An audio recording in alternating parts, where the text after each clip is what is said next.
My name is Lana Straub. I'm a freelance journalist from right here in Texas, from down close to Midland. I write a water blog, Water Tales. I was really excited when they asked me to do this panel, Squeezing Blood from the Desert, Western Water Management, because water is one of my passions. Today we have a unique panel of experts from science and industry who are actively involved in water resource management. We have Kristen Averett, the Associate Director of Science at Ceres University, Colorado Boulder. She's the lead author on the Energy, Water, Land on U.S. National Climate Assessment.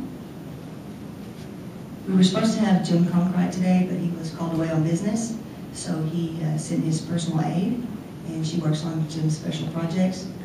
Mr. Conkright is the General Manager for High Plains Underground Water Conservation District, right here in Lubbock. Charlene Lurig, she works with insurers, regulators, and investors to raise awareness of climate risk and how to make good business decisions based on climate change. And Dr. Judy Reeves is a scientist and an expert in the Ogallala Aquifer. She's co-author of the Ogallala Aquifer, and she's done comprehensive studies of the aquifer supply and volume.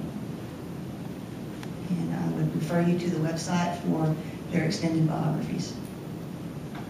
Basically what we're going to do today, when we were setting up for the panel, I asked my panelists, what do you think is the single most important issue in water management? And told them, based on their expertise, to please bring that forward for us. And they're going to talk for about 5 minutes each on that, and then I'm going to open up the questions to the audience because I know there's questions that you guys want to answer. Okay, so I guess I'll go ahead and start. I'm Dr. Kristen Averett. I'm at the University of Colorado Boulder. Now, water availability in the Southwest, it's all about trade-offs between supply and demand. We all know that. We know that the nature of water supplies, particularly surface water supplies, are changing as a result of anthropogenic effects, particularly climate change. But I want to really focus on the demand side of things today. Nationally, there's actually more water that's withdrawn to support the energy industry and to generate electricity than is used by the agriculture industry. However, this is actually different in the West. In the West, over 80% of our water withdrawals supports irrigated agriculture, and in some places, it's over 95% of the withdrawals. Now, right now, in the last 30, 40 years, however, agricultural use of water has been relatively stagnant. We're not seeing increases in the West in terms of the amount of water that's actually being used. We're not seeing increases in municipal water demands either. However, we are seeing increases, albeit somewhat modest, in the water demands to support the energy industry and electricity generation. Now, to put water use by energy in context, 90% of the electricity generated in the United States requires water. And I'm not talking about hydropower, I'm talking about water for cooling. The steam that you see, or the plumes that you see coming off power plants, that's not necessarily smoke, that is water that's being evaporated into the atmosphere. In fact, if on average, I would use more water in my house just through my electricity use in a given month than I would actually use to wash my clothes, to water my lawn, and to flush my toilets. Now, the West is really ground zero for future domestic energy development. There are really rich, untapped natural gas resources. There's oil shale. We also have abundant other abundant resources that can be used.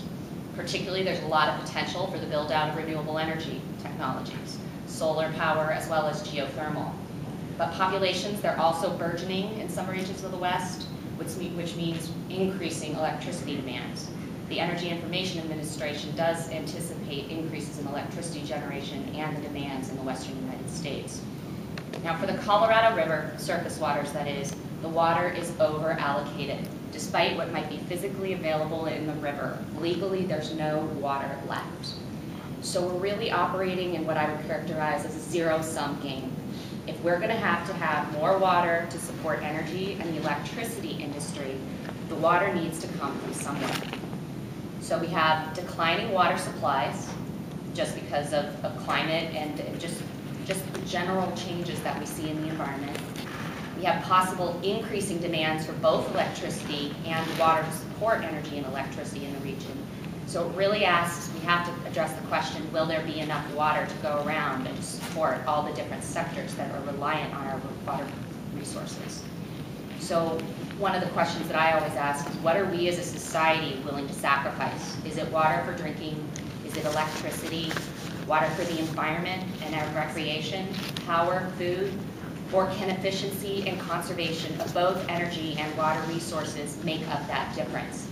I think technology has a big role to play here, but how far can that actually get us? Now, these aren't easy questions. They're really difficult to grapple with. Really is a Gaussian knot. But it's very important to recognize energy and water. They're intrinsically linked, particularly in the Western United States. And I think energy could be a game changer in terms of how we manage our water resources. So thank you.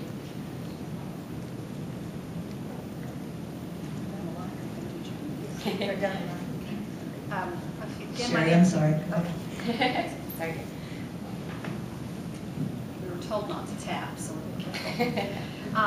Again, my name is Sherry Stevens, and I am pinch hitting for my general manager, Jim Conkright, who couldn't be here. And we are with the High Plains Underground Water Conservation District. And I'm going to take a little different approach. I'm going to talk to you a little bit about our district and how it became. Because that's critical for us, because as Kristen has mentioned, in the West, considerably more than 80% of the groundwater here is used for agricultural purposes. The remaining 5 or 6% is all other uses, regardless of what that use is. The High Plains Underground Water District is a political subdivision of the state of Texas. We are not a state agency, but we were created by the legislature about 60 years ago for the purpose of conserving, protecting, preventing the waste of groundwater, and so that is what our focus is.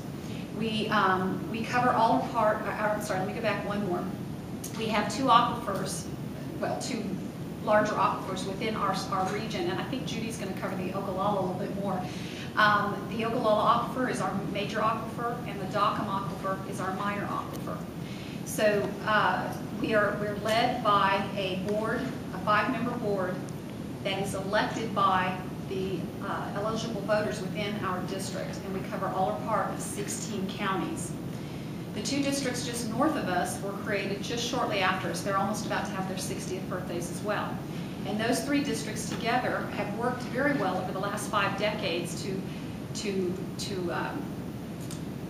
provide more comprehensive groundwater management. They have their own sets of rules, they have their own sets of boards, but we do try to work very well together. For a very long time, we were the only 3 groundwater districts in the state of Texas for the most part. It's in the last few years that groundwater districts in the state of Texas have begun to form, and that's a presentation for a whole nother day. One of the things when Lana asked us what is our most important job when faced with managing this resource, one of them is not limiting unnecessarily the right of any producer to use their water at their pleasure, but also, in the end, to have some water left in the future. So one of the biggest jobs our board has been charged with doing is designating or developing or creating, whatever word you want to use, a desired future condition. And in its simplest terms, the desired future condition is, what do we want the aquifer to look like 50 years from now? And our board, after a great deal of consideration and input from the constituents within our jurisdiction, have decided that they would like 50% of the water in storage as of January 2011 to be available in 2060. Now, that doesn't mean that every single well, every single location, every single county, every acre of land over the aquifer will have 50% of its water left. We will do that over a regional basis. We've already got places within our district, and I think Judy will probably cover this in the Ogallala, that have used a significant portion of the water that they will ever have in that aquifer again. But we do have some places that do have a considerable amount of water left, and we're trying to manage those areas as well, so that we will have, this region will be viable in the next 50 years. So I think that we provide a whole